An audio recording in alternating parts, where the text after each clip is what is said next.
پنچے قسط نمبر 12۔ مجھے یقین نہیں آ رہا یہ کیسے ہو گیا۔ وہ تو مجھے حوصلہ دے رہی تھی کہ امی میں بچی تو نہیں ہوں کہ ڈروں۔ میرا دل پہلے سے ہی ڈر رہا تھا مگر میں اسے روک نہ سکی۔ کاش مجھے پہلے سے ہی اس ملعون کا پتہ لگانا چاہیے تھا۔ امی رو رو کر اپنی آنکھیں خشک کر چکی تھی۔ آنٹی ہمت کریں، اسے بس اس وقت آپ کی دعاؤں کی ضرورت ہے۔ اصغر انہیں حوصلہ دے رہا تھا۔ یا اللہ مجھے میری بچی دے دے۔ وہ 24 گھنٹے اب صرف اس کے دوستوں میں رو رو کر یہی بولتی جا رہی تھی۔ وہ تو خوشبو تھی اگلے نگر جا چکی۔ وہ تو خوشبو تھی اگلے نگر جا چکی۔ وہ تو خوشبو تھی اگلے نگر جا چکی۔ اب کسے ڈھونڈتا ہے ارے بے خبر، کسے بے خبر۔ وہ تو خوشبو تھی اگلے نگر جا چکی۔ جانے والے نہیں لوٹتے عمر بھر، شان کو پتہ ہی نہ چلا وہ کب یہ کہہ گیا، اسے سمجھ نہ آیا۔ سونل تم مجھ سے اس کی باتیں کرو، بتاؤ نا آخری بار اس نے کیا کہا تھا، وہ کیا کہہ رہی تھی، تم سے تو ہر بات کرتی تھی نا۔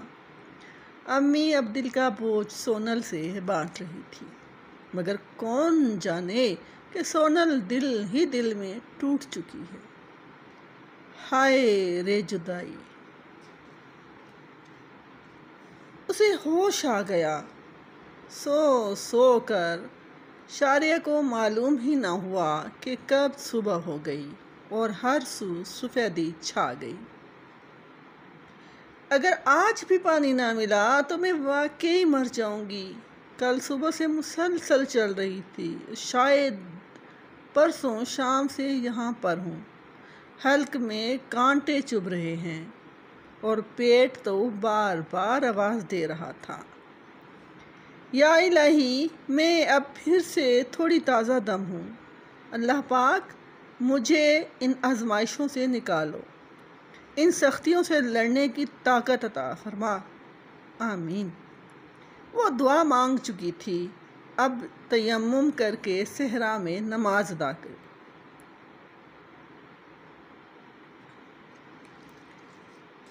وہ ہیڈ سکارف لیتی تھی جو اب بھی سر پہ تھا۔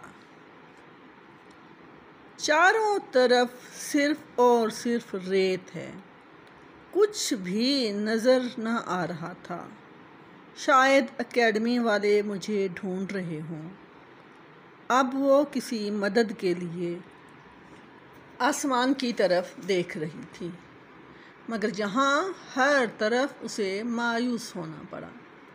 آہستہ آہستہ وہ پھر سے مغرب کی جانب چل پڑی۔ 2 گھنٹے مسلسل تپتی ریت پر چلنے سے اب اسے باقاعدہ چکر آ رہے تھے۔ وہ بار بار گر جاتی تھی۔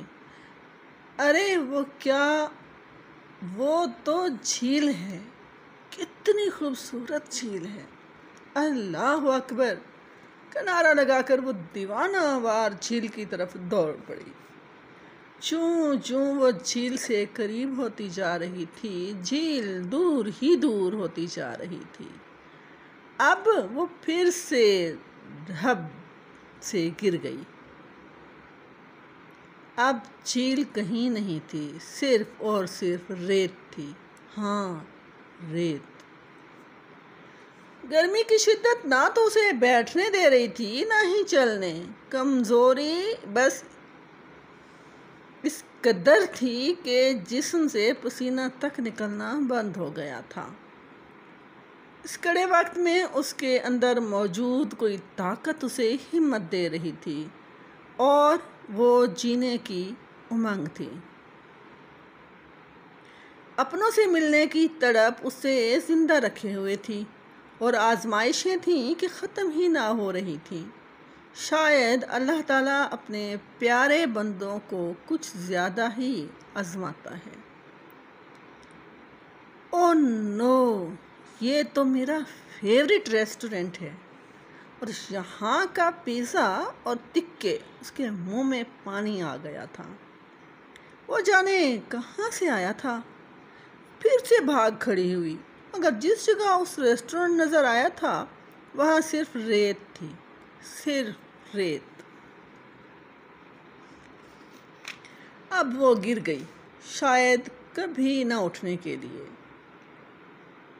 صرف اس کی پھولی سانس کی آواز تھی جو دور تک سنائی دے رہی تھی، ایک ہڈیوں کا خوبصورت ڈھانچہ جو آڑا ترچھا پڑا ہوا تھا۔ اسے یاد آ رہا تھا کہ اس نے کہیں پڑھا تھا کہ صحرا بہت ظالم ہوتا ہے، وہ اپنے مسافر سے بہت امتحان لیتا ہے۔ ظالم صحرا کے سراب کا شکار ہو چکی تھی شاریہ، اب پاگل ہونے والی تھی۔ وہ سمجھ گئی کہ اب اگر دوسرا دن بھی یوں ہی ختم ہو گیا، شاید وہ زندگی کا آخری سورج دیکھ رہی تھی۔ آخر کار وہ صحرا اسے امی ابو کو پکارنے پر مجبور کر رہا تھا۔ امی، آپ کہاں ہیں؟ ابو، آپ کہاں ہیں؟ سب مجھے کیوں بھول گئے؟ امی کہاں ہیں آپ؟ امی، ابو مجھے کیوں بھول گئے ہیں؟ بیازید کے والد نے میڈیا کے ذریعے خبر سن لی تھی، اب وہ بھی اسلام آباد میں تھے۔ وہ اس بات پر بالکل یقین نہیں کر رہے تھے کہ ان کا بیٹا خفیہ ایجنسی کا ایجنٹ ہے، اور کافی شاپس تو صرف دنیا کو دکھانے کے لیے چلا رہا تھا، جبکہ وہ اپنے ناپاک ارادوں کو پورے کرنے کے لیے استعمال کر رہا تھا۔ اس کے اکاؤنٹ اس کے مختلف ناموں پر مبنی تھے جو بھرے پڑے تھے۔ وہ جاسوس تھا، ہاں جاسوس، اور انتہائی کمینہ انسان بھی۔ اس کے اکاؤنٹ ٹریس کرنے کے لیے دے دیے گئے، اور ٹریس ہونے کے بعد معلوم ہوا کہ اکاؤنٹ بھرے پڑے ہیں اور کافی شاپ انہیں نہیں بھر سکتی۔ اس کے والد کو اس کی ٹیپ کی ہوئی گفتگو بھی سنوا دی گئی تھی، اور سی سی ٹی وی کی فوٹیج سے اس کا اکیڈمی میں موجود ہونا بھی ثابت ہو گیا تھا، مگر وہ نہیں مان رہے تھے۔ جانے انہیں بیٹے سے محبت تھی یا خود کی بدنامی کا ڈر۔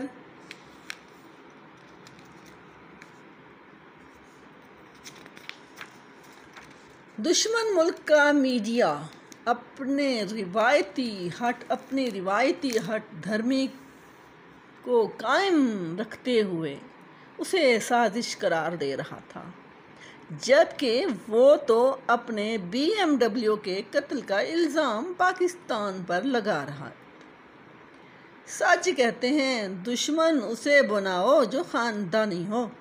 یہ ہمارے اجداد نے کتنی بڑی غلطی کی ہے کہ انہی کو دشمنی کے اصول بھی معلوم نہ تھے، اور ساتھ ہی ہمسایہ ملک کو دشمن قرار دیا۔ اس وقت شاریہ ہوتی تو یہی کہتی۔ وہ غنودگی کی کیفیت میں تھی، ہاتھ تک ہلانے کی اس میں جرأت نہ تھی۔ رات کافی ٹھنڈی ہو چکی تھی، شاید صحرا میں تیسری رات گزار رہی تھی۔ بھینی بھینی روسٹ کی خوشبو اسے تڑپا گئی۔ یک دم اس کی آنکھ کھل گئی، وہ یک اٹھ بیٹھی۔ وہ ضعیف قدموں سے وہاں چل رہی تھی۔ دور مغرب کی جانب آگ کا الاؤ نظر آیا۔ 10 منٹ کا راستہ 40 منٹ میں طے کر کے پہنچی۔ وہاں 10 سے 12 افراد سو رہے تھے۔ آگ ہلکی ہلکی چل رہی تھی اور 4 جیپیں بھی وہاں موجود تھیں۔ آگ کے پاس پورے 3 بکرے روسٹ ہوئے تھے۔ پاس میں کافی ساری شراب کی خالی بوتلیں تھیں اور کولڈ ڈرنک کی بھی۔ وہ شاید چور تھے، صحرا میں پولیس سے بچ کر پارٹی کرنے کے بعد سو رہے تھے، اور شاید ان چور اور ڈاکوؤں کا معمول تھا، وہ شراب سے ٹن تھے، اس لیے انہیں شاریہ کے آنے کا پتہ نہ چل سکا۔ شاریہ نے سب سے پہلے کولر سے 4 گھونٹ پانی کے پیے۔ اسے لگا اگر زیادہ پانی پیا تو دل پھٹ جانے کا گمان ہے۔ اسے یاد آیا کہ صحرا میں اگر پانی یا کھانا ملے تو انتہائی کم مقدار میں کھانا چاہیے، زیادہ کھانے سے موت بھی واقع ہو سکتی ہے، یعنی بھوک بھی موت لائے گی اور زیادہ کھانا بھی موت لائے گا۔ حد ہو گئی ہے، وہ سوچ رہی تھی۔ اب وہ الاؤ کے پاس گئی اور روسٹ کی ہوئی بوٹیاں کھانے لگی۔ وہ بوٹیاں صاف تھیں، یعنی بچی ہوئی نہیں تھیں۔ اس نے صرف 2 بوٹیاں ہی کھائیں۔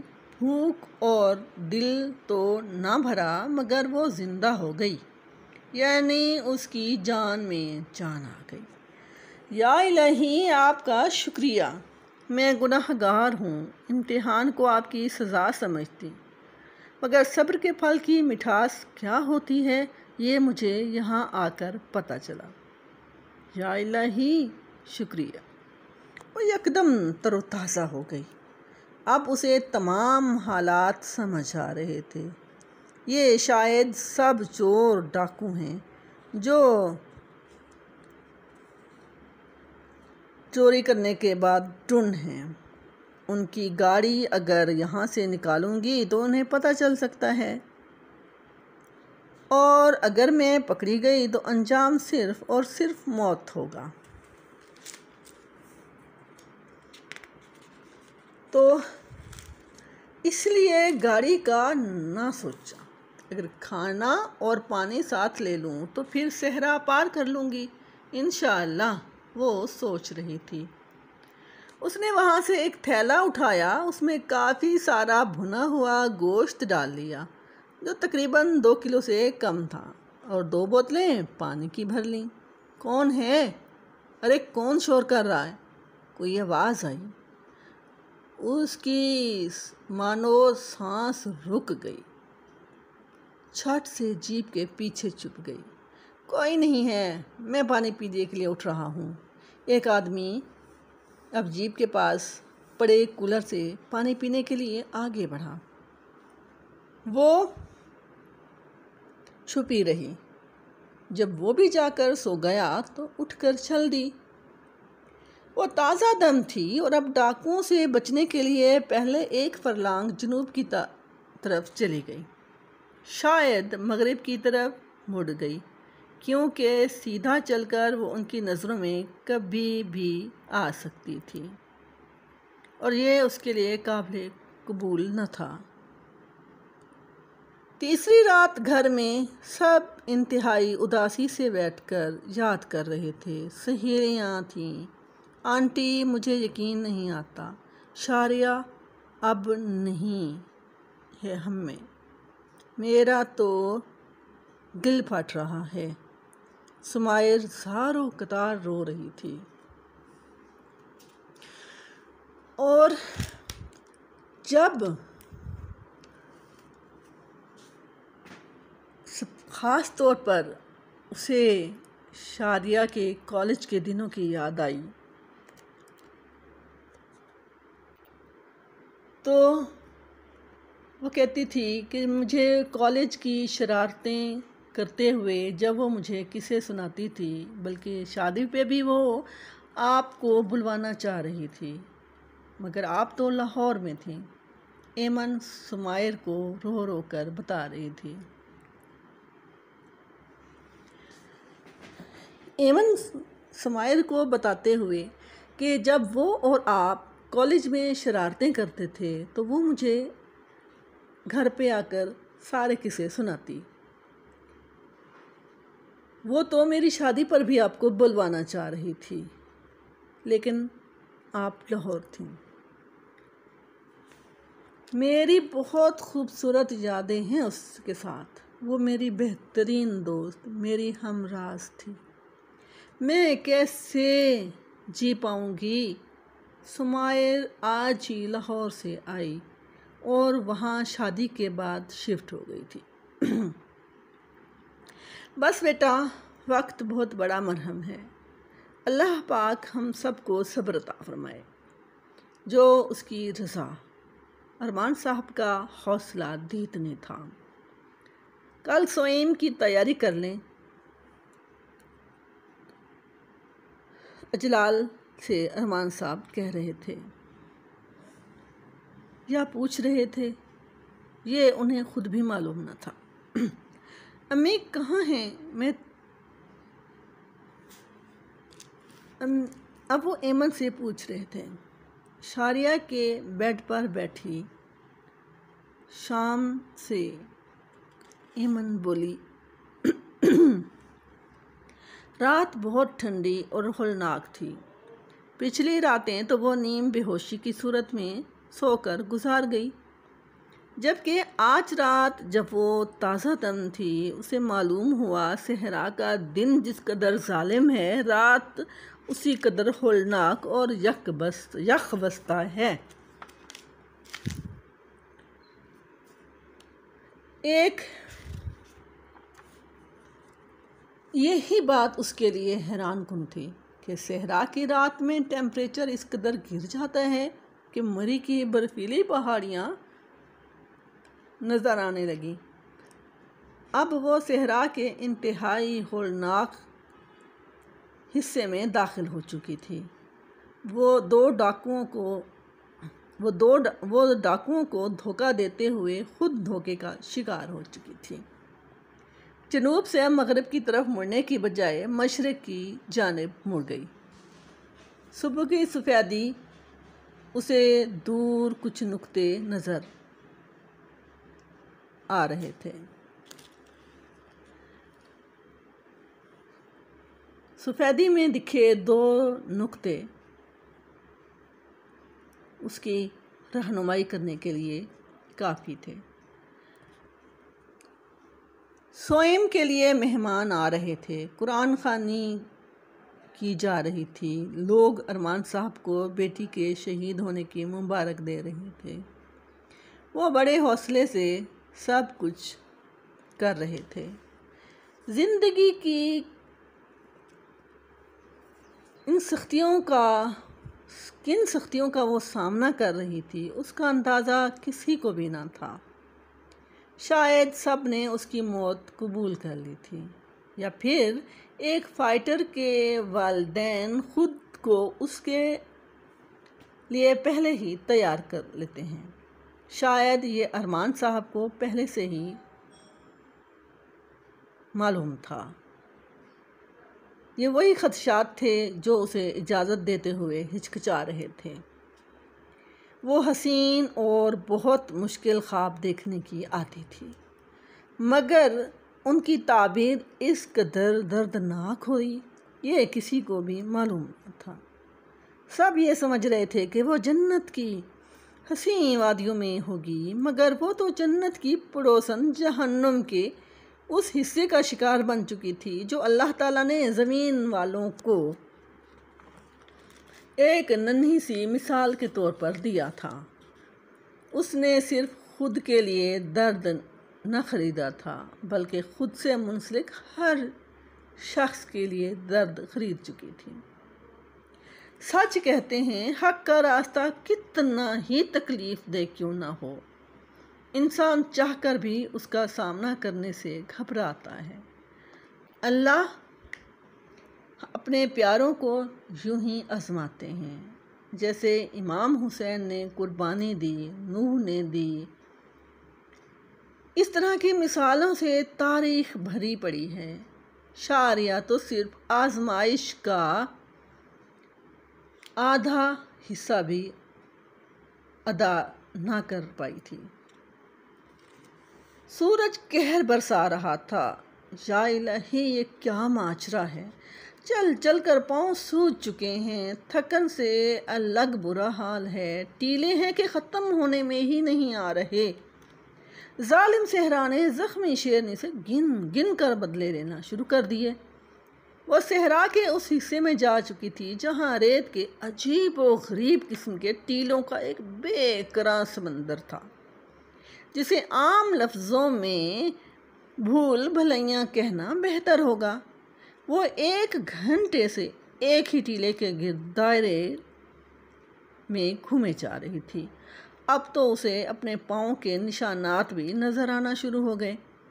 وہ بار بار گھوم کر ایک ہی جگہ آ رہی تھی اور سمجھ رہی تھی کہ وہ ان تینوں کی بھول بھلیوں میں الجھ چکی ہے۔ جہاں سے نکلنا اب اسے تقریباً ناممکن نظر آ رہا تھا۔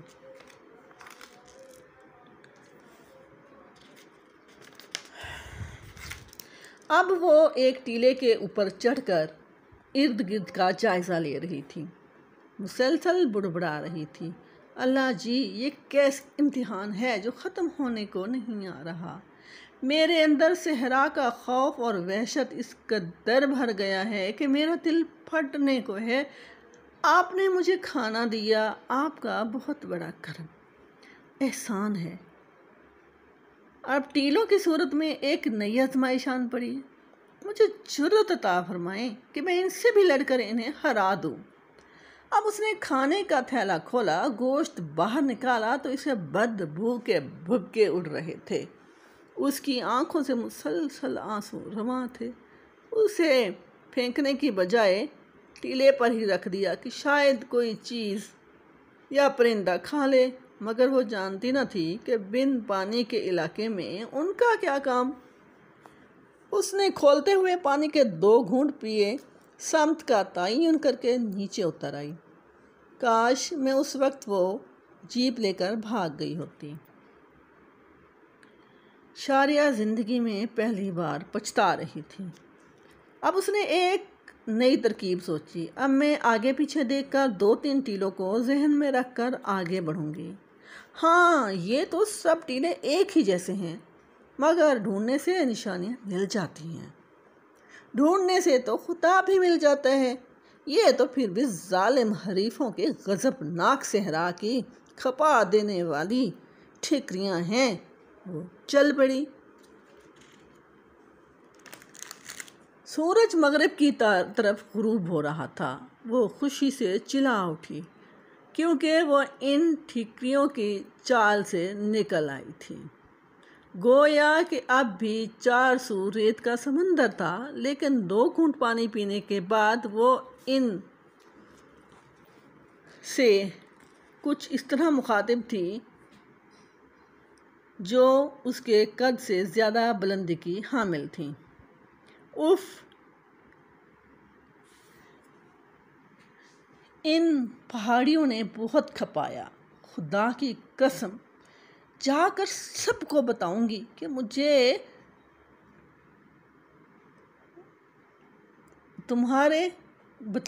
تمہارے شر سے بچ کر رہیں، کیونکہ میں نے تمہارے بیچ بہت سی کھوپڑیاں اور ہڈیاں بکھری دیکھی ہیں۔